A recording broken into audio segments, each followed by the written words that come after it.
The right to bear arms has been a hot topic in recent history. Coincidentally, it has also been a hot topic throughout history. That is why, in the Constitution, our founding fathers made sure to give us that right. They did not necessarily intend for us to have guns that can hold upwards of 25 rounds, but they secured us the right to own guns to protect ourselves.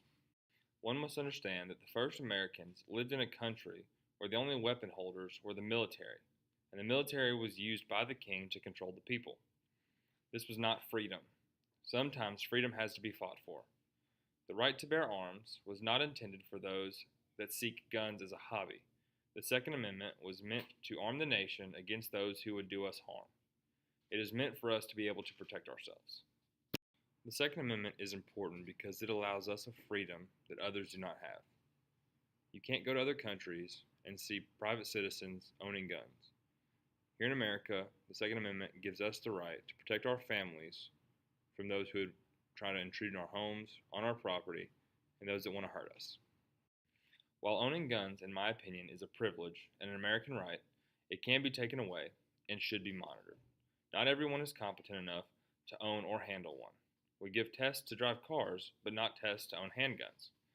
The only major problem with the right to bear arms is that there is not enough control of who buys them. We should not care that responsible people have guns that can shoot through walls and do it 25 times. We should be concerned that irresponsible people can buy guns from strangers that only shoot once. The biggest problem with the Second Amendment is when people try to abuse this freedom.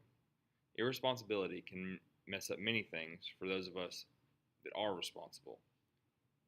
I feel like those of us that are responsible should have the right under more strict monitored laws.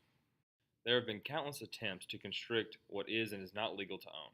One of the most important when, when concerning guns was the District of Columbia versus Heller. This case stated that a citizen could own a gun outside of the militia for things like home defense. Another case that was important was Catano versus Massachusetts.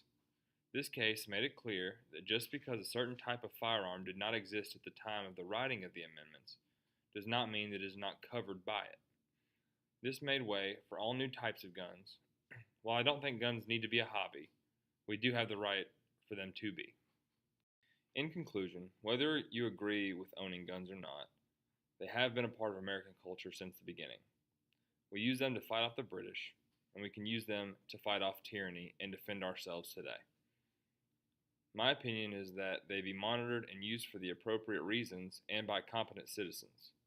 Just like everything else, they can be used for evil, and there may not be a true answer that makes it all better.